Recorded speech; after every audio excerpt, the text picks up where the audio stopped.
Première céréale cultivée au monde, le maïs devance le blé, le riz, l'orge, le sorgho et bien d'autres céréales. Mais revenons à la base, de quoi se compose le maïs ? La plante comporte une tige et un ou plusieurs épis, eux-mêmes composés d'une rafle et de grains.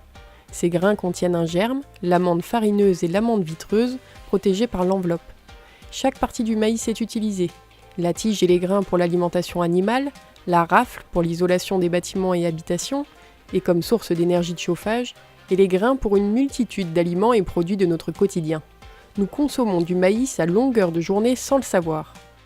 La farine, l'huile, l'amidon et le glucose, extraits des grains, rentrent dans la composition entre autres des cornflakes, sirops, confitures, compotes, sauces, bouillons, glaces, polenta, tortillas, chips mexicaines, pots pour bébés, plats préparés, biscuits salés et sucrés, pop-corn, huile de cuisson, boissons diverses, gin, whisky, bourbon, bière, mais aussi dans la composition du papier, des cartons ondulés, des tableaux de bord et autres accessoires automobiles, de la peinture, de la colle, jouets pour enfants, mousse à raser, dentifrice, gel pour les cheveux, gants chirurgicaux, médicaments, gélules, couches pour bébé, crème cosmétique et encore détergents anticalcaires, lessive, sacs de course, sacs à sapin et même éthanol pour intégration dans les biocarburants.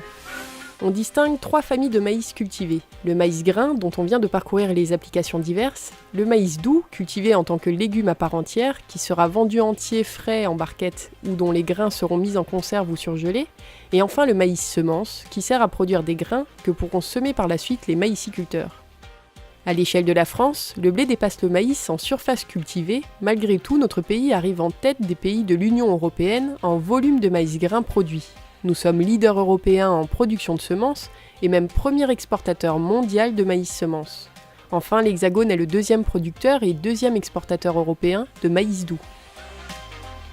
Le maïs n'a pas fini de nous étonner, des ingénieurs planchent actuellement sur ses utilités futures, fibres pour textiles et vêtements, aérogel, produits pour ralentir le vieillissement de la peau, montures de lunettes, etc.